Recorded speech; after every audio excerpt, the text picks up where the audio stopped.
guys, welcome to another week of Segway Magic. This week we are talking about our favourite, or least favourite if you want to do that, fictional fathers in honour of the fact that it's Father's Day in the US next weekend.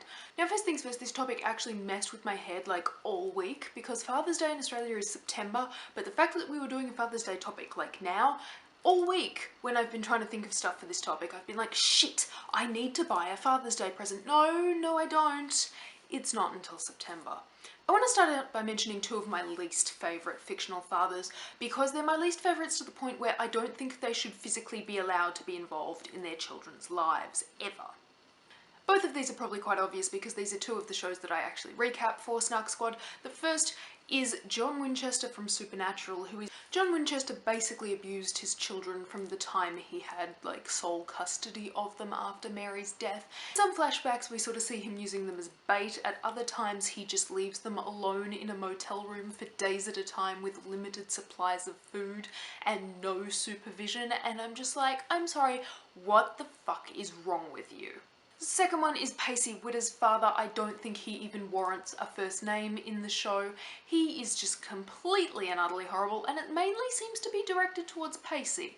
It doesn't seem to be directed towards any of his other children, but Pacey is continually referred to by his father as like a complete waste of space and just a no-hoper, and I really hate that character so very much. Moving rapidly along, let's talk about a couple of surrogate fathers who deserve to be on my favourite fictional fathers list. Those are Bobby Singer from Supernatural and Rupert Giles from Buffy the Vampire Slayer.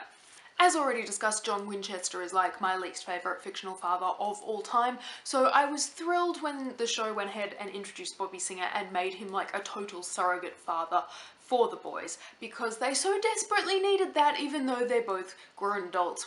And really, Buffy's father wasn't a whole lot better than John Winchester. He was far less abusive, but the fact that he didn't bother to show up when his ex-wife died and left his two teenage daughters alone was just like mind-blowingly horrific for me, and I can't believe that anybody would ever do that to their children.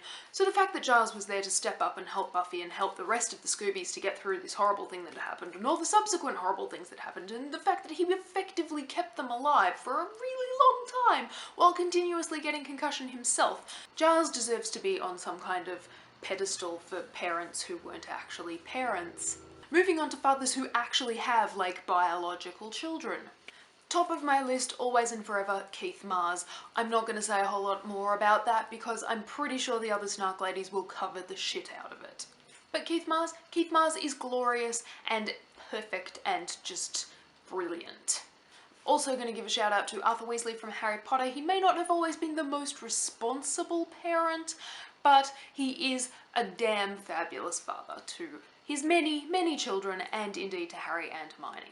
Moving right along, Sam Vimes from Terry Pratchett's Discworld series. He becomes a father quite late in life. He's always been the incorruptible policeman. He's basically responsible for the whole of Ankh-Morpork, and yet every single day at 6 o'clock he drops everything to read to his son, to be there for his son, to be in his kid's life, to make a difference to his kid, and to ensure that young Sam doesn't grow up without a father the way that he did. And it is so fabulous to see that.